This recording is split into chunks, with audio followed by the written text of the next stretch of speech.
Hello everyone, my name is Shuffles, and today I'll be showing you how to set up and play a solo game of Cascadia. Cascadia is a tile-laying game designed by Randy Flynn, in which you'll get to create your own little slice of the Pacific Northwest. You'll be designing a mosaic of different habitats and then populating those with wildlife. Let's go ahead and get this set up. The first thing we'll need are the habitat tiles. There are 85 tiles in total. We're going to need 43 for our game, and then 42 of them will go back in the box. Once you have your 43 tiles stacked face down, you can put these up to the top left of your play area. Next, we're going to take 4 tiles and flip them face up. This is going to create our display row. Next, we'll take one of the 5 starter tiles from the box. We'll flip it over and keep it. The other 4 will go back to the box. Once you've selected your starter tile, you can place it right in front of you, and this will be the start of your ecosystem. Next, if you haven't already, you want to put all of the wildlife tokens in your Cascadia bag. There should be 20 of each. We have bears, elk, foxes, salmon, and hawks. So all of these will go in the bag. You'll mix this up and then draw 4 wildlife tokens to put right underneath the display you created. Next, you want to grab a handful of nature tokens. 6 or 7 should be plenty in a solo game.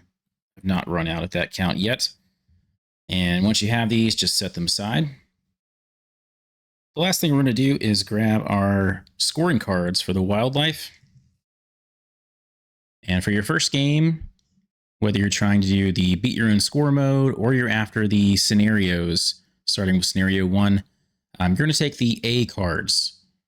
So if you look at this grizzly bear here, the bottom right corner, there's an A. You'll be taking the A card for each animal.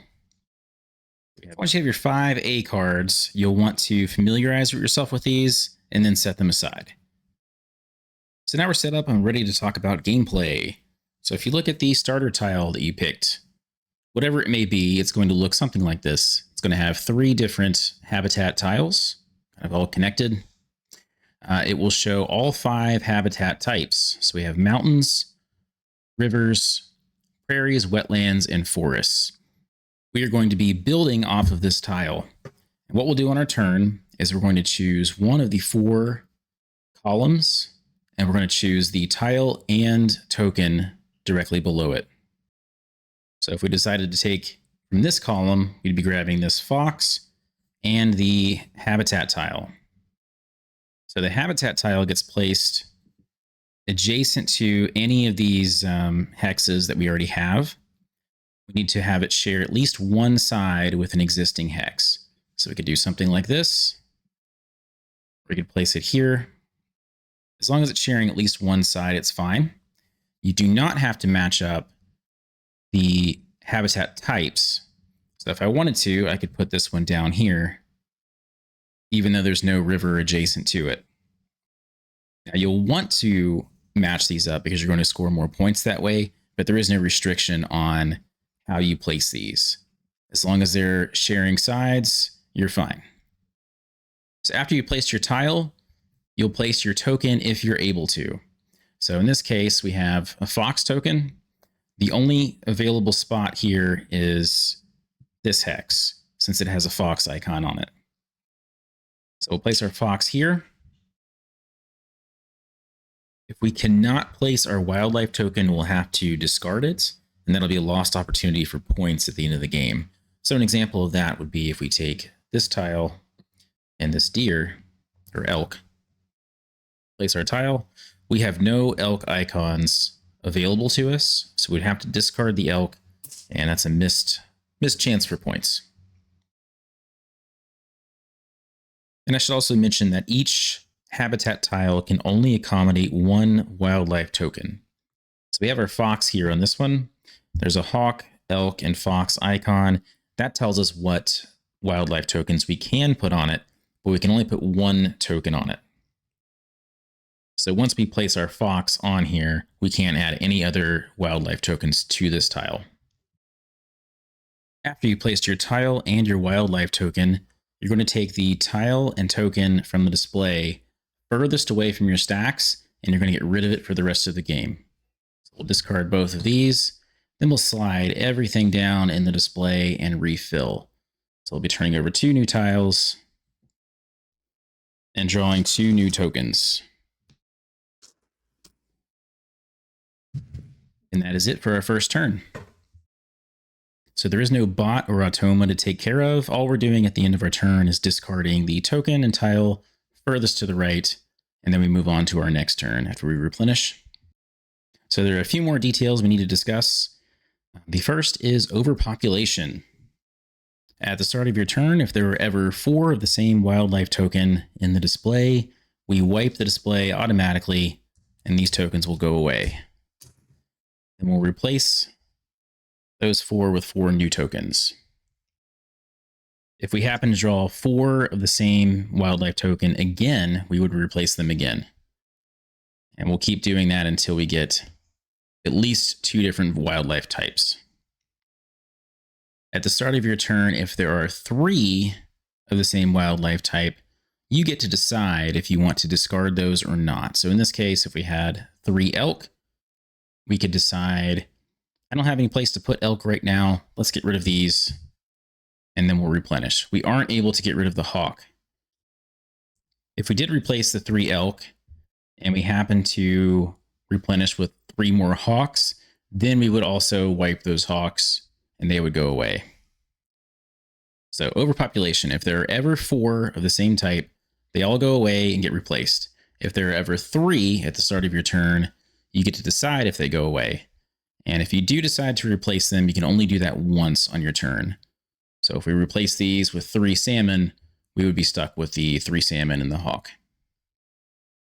The last thing I want to talk about before we get into scoring are the nature tokens. So the little green pine cone tokens. So I'm going to show you how you can earn these and what you can do with them once you have them. So to earn these, you're going to need to place a wildlife token on a keystone tile. So this is a keystone tile, and you can tell in a variety of ways. There's a pine cone icon in the middle of it. There's a little arrow at the top of it. It's only 1 habitat type, and there's only 1 possible wildlife you can put on it. So there's 4 different ways to tell. All of the other tiles are going to have at least 2 habitat types and at least 2 different animals, or 3 different animals you can put on them.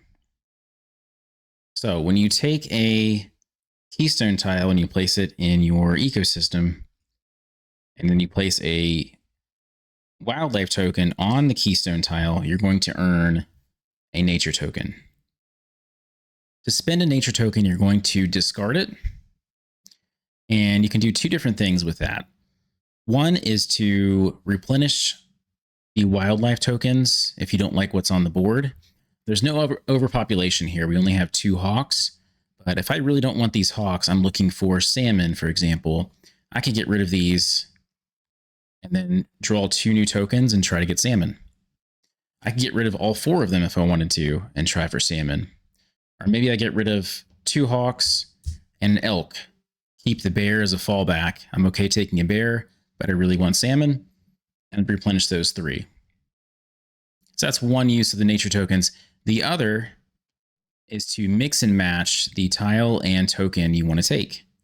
So we could take this bear and then this tile if we spend a nature token. Otherwise, you have to take in columns. So you'll have to take this tile, this token, and so on.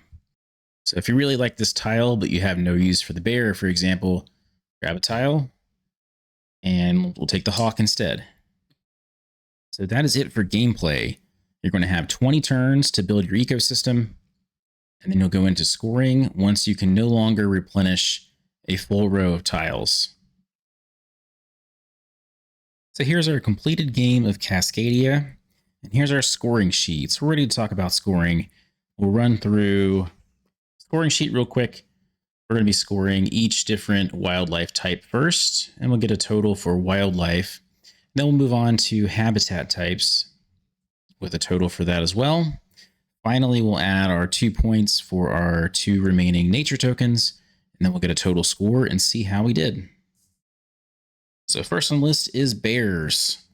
And if you look at the A scoring card for bears that we selected at the beginning of the game, we're looking for mating pairs. So we want two bears that are adjacent to each other, but not adjacent to any other bears. And looks like we did that 3 times. So we've got a pair here, a pair here, and a pair here. None of these are touching, so they're all going to score. So 3 pairs gives us 19 points. And that's it for bears. So then we move into elk. So elk, we were looking for straight lines. So we've got 3 up here in a straight line. That will work, and that's going to score us 9 points. We've got a single elk down here by itself. That is worth 2 points. So that would be a total of 11 for elk. So 11 points for elk. Let's move into foxes. So the red fox wants to be near other animals. We're going to score points for each unique animal that it's adjacent to.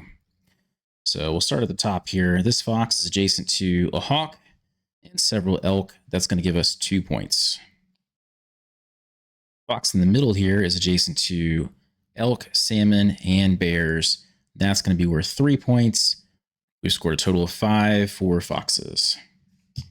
All right, salmon. We're looking for long runs, which we did not get. We've got a run of 2, and that is going to be worth 5 points. So this will be a better example of salmon scoring for long runs. So I'd like to think of runs as chains of salmon. So each salmon can only be connected to 1 or 2 other salmon. So this is a legal run. It doesn't need to be in a straight line. Each salmon is only connected to 1 or 2 other salmon. So in this case, for 5, we would have scored 16 points. If we add a salmon here, that would ruin the entire run. We wouldn't score any points for this because this salmon here is now adjacent to 3 different salmon. So it's no longer a run. If we had something like this, just a triangle, this actually does count as a run. Each salmon is still only adjacent to 2 other salmon. So that is how salmon run scoring works. Last animal to score is hawks. So this one is solitary. We wanted hawks that were not adjacent to any other hawks. And we've got 1, 2, 3. None of them are adjacent. That will score us 8 points. So then we would add up all the points and get a total for wildlife. So then we move on to habitat scoring. So your habitats score based off what the rulebook calls corridors, and that's when you have adjacent habitat types of the same, adjacent habitat tiles of the same type. So starting with mountains, we have 1, 2, 3, 4, 5, 6, 7, 8, 9 mountains that are adjacent. So we would write 9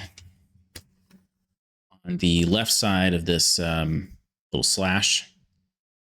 The right side is for a bonus. So in solo, if you have a corridor of at least 7 habitat tiles, you're going to get a bonus of 2 points. So in this case, we would write 9 on the left and then a little 2 for the bonus. Moving on to forests, we have 1, 2, 3, 4, 5, 6. We did not hit the bonus. We would just get 6 points. Prairies, we have 1, 2, 3, 4, 5. This one is not adjacent. This is a good example of something that does not count. It would need to share at least one side with the other prairies. And we're only scoring our largest corridor for each habitat type. So we do have a couple prairies over here. Those do not score. Looking at wetlands, we've got 1 here, 1 here. This is going to be our biggest corridor. So we have 1, 2, 3. That will give us 3 points with no bonus. And lastly, rivers, we have 1, 2, 3, 4, 5. This one does not count. So just 5 for rivers, no bonus. And we'll add up all those points. And then we'll throw in our 2 nature tokens. And that'll give us our total score. I didn't write any of the scores down, but I think we scored 80 points. We can then check the rule book, and it will tell us how we did. So there's a chart on page 10 that tells you how you did. 80 points would be very good. 90 is excellent, 100 elite, 110 plus ascended. So that is it for scoring. And if we'd been doing the scenario, the first scenario is exactly what we did. All of the A scoring cards, we scored 80 points. So we would have completed scenario 1. So the next 3 scenarios are the same thing with just a little bit more challenging scoring cards for the wildlife. Where it gets interesting is scenario 5. They'll start throwing additional win conditions at you. So scenario 5, they've got specific rules for all the animals. 85 points is your target, but you also need to score 3 foxes at their absolute maximum point total. So in that one specifically, you need 3 foxes that are all surrounded by 3 pairs of animals, which is pretty tough. So they've got some nice little challenges in here. So if you are looking for something more than just a beat your own score game, I believe this has you covered with these scenarios, at least from what I've seen so far. I've done the first 6. They do get progressively more difficult. Or on the other hand, if you're just looking for something that's a relaxing beat your own score game, this is a great choice. That's going to do it for this video. As always, if I made any mistakes, let me know in the comments. Thank you so much for watching.